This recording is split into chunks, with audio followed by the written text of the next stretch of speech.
नमस्कार साथियों, आज के इस वीडियो में फिजिक्स के बहुत ही महत्वपूर्ण क्वेश्चन डिस्कस करेंगे। उससे रिलेटेड एक्सप्लेन को जानेंगे जो आपके आने वाले एग्जाम के लिए बहुत ही इम्पोर्टेंट है। वीडियो को पूरा देखिएगा, नोट्स जरूर बनाइएगा और रिवीजन करते रहिए। विकल्प बहुत मिलेंगे मार्क्स से भटकाने के लिए, पर संकल्प एक ही चाहिए मंजिल तक जाने के लिए। हर हाल में अपने माँ बाप का सपना पूरा करिए। तो चलिए अपनी क्लास को स्टार्ट करते हैं। कॉपी पेन लेकर बैठिएगा। डेसिबल इकाई का प्रयोग होता है। डेसिबल के द्वारा ध्वनि का मापन करते हैं। ध्वनि की चाल सर्वाधिक किस में होती है? ठोस में। कई बार एग्जाम में इसको स्टील या कोई धातु लिखकर देता है। सर्वाधिक किस में होती है? ठोस में। उसके पश्चात द्रव में, फिर गैस में। ध्वनि कहाँ पे? निर्वात में गमन नहीं कर सकती है। ध्वनि कैसी तरंग है? तो ध्वनि आपकी अनुदैर्घ्य तरंग है। आगे देख लेते हैं। ध्वनि की जो तरंगे होती है इनकी आवृत्ति के आधार पर 3 पार्ट में डिवाइड करते हैं। श्रव्य तरंग, अपश्रव्य तरंग, पराश्रव्य तरंग। जो अपश्रव्य तरंग क्या होती है जिन्हें मनुष्य सुन सकता है, कितनी? 20 से 20,000 हर्ट्ज तक की आवृत्ति को हम सुन सकते हैं। इससे अधिक की आवृत्ति जो होती है पराश्रव्य तरंग है उन्हें मनुष्य सुन नहीं सकता।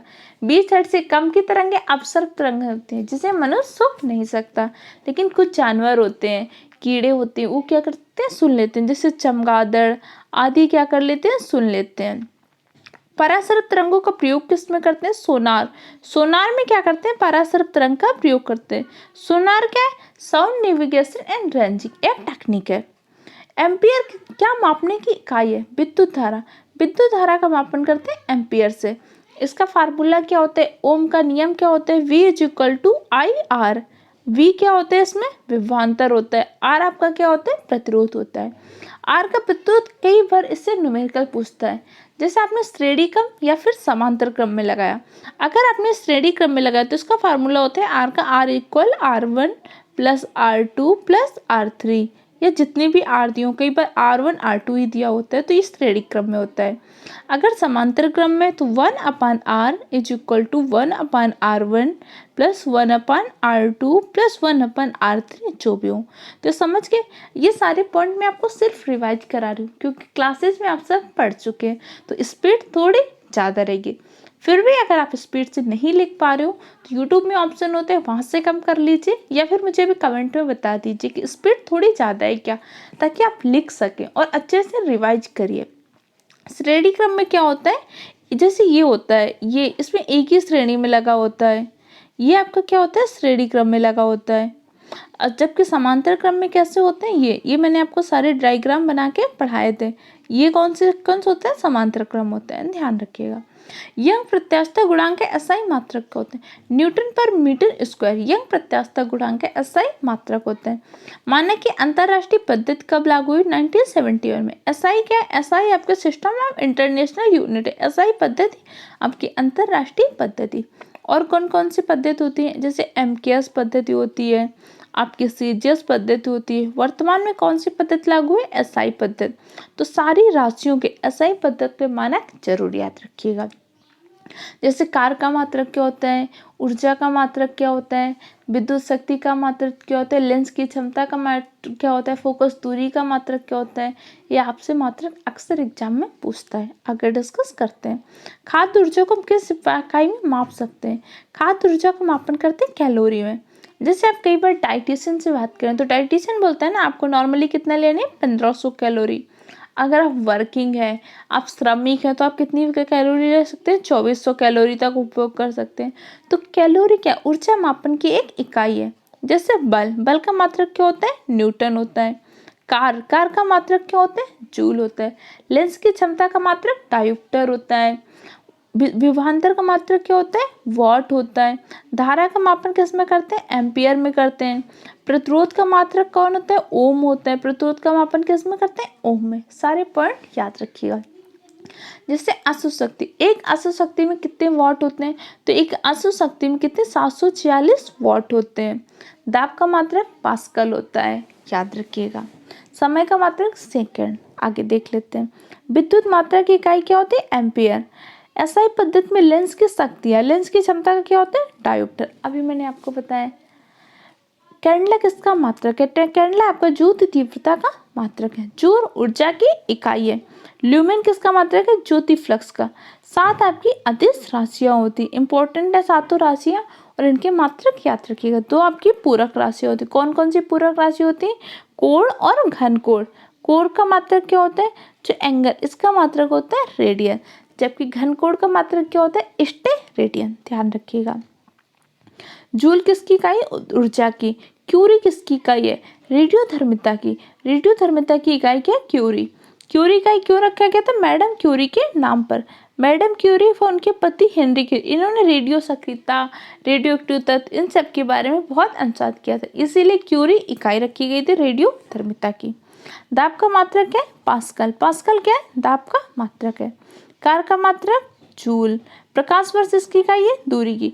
दूरी मापन की सबसे बड़ी इकाई क्या होती है? पारसेक। खगोलीय दूरी का मापन पारसेक में भी करते हैं, ध्यान रखिएगा। जड़त्व तो किसकी माप है? द्रव्यमान की। द्रव्यमान की माप क्या है? जड़त्व। बल का फार्मूला याद रखिए, F = ma। कई बार इससे फार्मूला पूछ लेता है।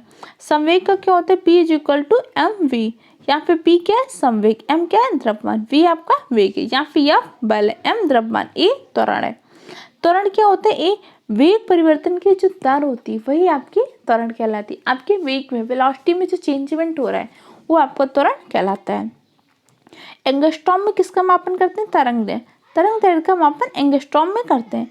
1 एंगस्ट्रॉम में कितने मीटर होते हैं? तो 1 एंगस्ट्रॉम में 10⁻⁻10 मीटर होते हैं।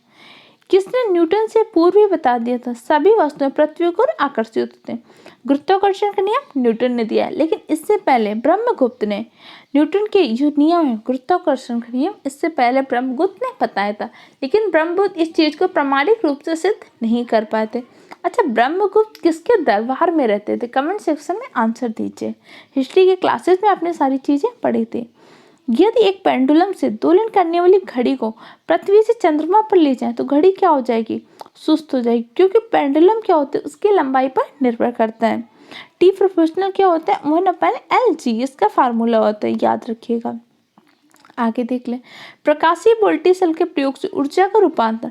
प्रकाशीय वोल्टेज सेल किसका पढ़ते हैं? प्रकाशीय वोल्टेज से ऊर्जा का रूपांतर प्रकाशीय ऊर्जा में करता है। डायनमो किसका रूपांतर करता है? विद्युत मोटर किसका करती है? सितार किसका रूपांतरण करती है? कमेंट सेक्शन में आंसर दीजिए। सारे क्वेश्चन के आंसर कमेंट सेक्शन में जरूर दीजिए, क्योंकि सारी चीज़ें आप पढ़ चुके हैं। फिर भी कोई दिक्कत हो, कोई पढ़ नहीं समझ में आ रहा हो, अगर आपको पीडीएफ नहीं मिली हो तो भी कमेंट सेक्शन में बता दीजिए, क्योंकि आपको सारी चीज़ें ऑफलाइन क्लास में, ऑनलाइन क्लास में, दोनों जगह आप सबको पीडीएफ प्रोवाइड कर की जा चुकी है।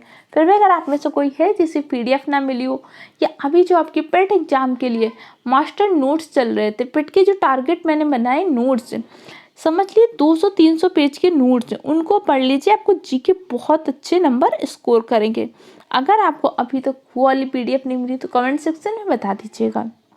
आगे देख लेते हैं। जब हम रबड़ के गद्दे वाली सीट पर बैठते हैं या गद्दे पर लेटते हैं तो उसके आकार में परिवर्तन हो जाए, वो क्या होता है? स्थिति ऊर्जा होती है। किसी भी स्थिति परिवर्तन के कारण जो ऊर्जा होती है वो कैसी होती है? स्थिति ऊर्जा। गतिज ऊर्जा क्या होती है? गति विशेष के कारण जो क्षमता होती है वो कैसी होती है? गतिज ऊर्जा। यांत्रिक ऊर्जा क्या होती है? स्थितिज ऊर्जा प्लस गतिज ऊर्जा, ये क्या होती है? यांत्रिक ऊर्जा होती है। जैसे आपकी क्या होती है? एक खिलौना होता है जिसमें चाबी भर दो उसके बाद चलने लगता है, तो क्या होता है? उसमें स्थिति ऊर्जा होती है। जैसे आपकी एक घड़ी होती है जिसमें क्या होता है? उसमें चाबी भरना होता है, तो उसमें कौन सी ऊर्जा संचित होती है? स्थिति ऊर्जा। गतिज ऊर्जा का फार्मूला याद कर लीजिए, कई बार से न्यूमेरिकल पूछते हैं। K = ½ mv²। गतिज ऊर्जा का फार्मूला है, m द्रव्यमान है, v वेग है। एग्जाम में ऐसा क्वेश्चन पूछते हैं कि अगर द्रव्यमान को दुगना कर दिया जाए या वेग को आधा कर दिया जाए तो गतिज ऊर्जा पर क्या प्रभाव है? जो भी पूछे वही इस फार्मूला में पुट अप कर दीजिएगा। उत्प्लावन का सिद्धांत किसने दिया था? आर्किमिडीज ने। आर्किमिडीज ने उत्प्लावन का सिद्धांत दिया था। द्रव में आंशिक या पूर्ण रूप से डूबी किसी ठोस द्वारा उछाल की मात्रा निर्भर करती है ठोस द्वारा हटाए गए द्रव पर।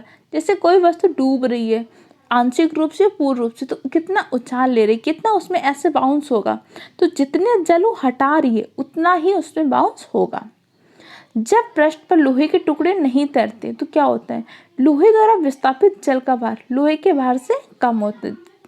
जितना आप भार विस्थापित कर पाएंगे। जैसे लोहे की सुई क्या करती थी, डूब जाती है, लेकिन लोहे का जहाज तैर जाता है क्योंकि वो विस्थापित जल का भार उतने के बराबर होता है। सुई उतने जल का विस्थापन नहीं कर पाती, इसलिए क्या होता है, सुई डूब जाती है। जबकि क्या होता है, लोहे का जहाज पानी वाला तैरता रहता है। अच्छा, ऐसा कौन सा सागर है जिसका पानी बहुत ही नमकीन है, उसमें कोई भी डूबता नहीं है? डेड सागर, मृत सागर में कोई भी व्यक्ति डूबता नहीं है। वेग, संवेग, कोणीय वेग कैसी राशियां, सदिश राशियां हैं। वैसे सारी राशियां मैंने आपको पढ़ा दी, फिर भी एक स्टिक याद रख लीजिए जिसमें भी वे आ जाए, वह शब्द समझ लियो, मोस्टली सारी सदिश राशियां होती है। जैसे वेग, संवेग, कोणीय वेग, विस्थापन, ये सारी क्या सदिश राशियां हैं। सदिश राशियां क्या होती, वे राशियां जिन्हें व्यक्त करने के लिए परिमाण व दिशा दोनों की आवश्यकता होती है। अदिश राशियां क्या होती है, जिन्हें व्यक्त करने के लिए सिर्फ परिमाण की आवश्यकता होती है, दिशा की आवश्यकता नहीं होती। वो कैसी होती है, अदिश राशियां। जैसे ऊर्जा, ऊर्जा कैसी, अदिश राशि है। ऊर्जा को व्यक्त करने के लिए आपको ये नहीं दिशा नहीं बतानी पड़ती, आपको ऊर्जा को व्यक्त करने के सिर्फ उसका परिणाम बताना पड़ता है। कितना इसका परिणाम है, कितनी ऊर्जा है, 10 कैलोरी ऊर्जा है, 20 कैलोरी ऊर्जा है, 1500 कैलोरी ऊर्जा है, सिर्फ आप क्या बता रहे हैं, परिमाण बता रहे हैं। बल किसका फार्मूला है, द्रव्यमान और त्वरण का। अभी मैंने आपको फार्मूला बताया, बल का क्या होता है, F is equal to m into a. M क्या है, द्रव्यमान, ए क्या है, त्वरण। त्वरण क्या होता है, वेग परिवर्तन की दर। द्रव्यमान क्या होता है, परावर्तित नहीं होता, जबकि भार आपका परावर्तित हो जाता है।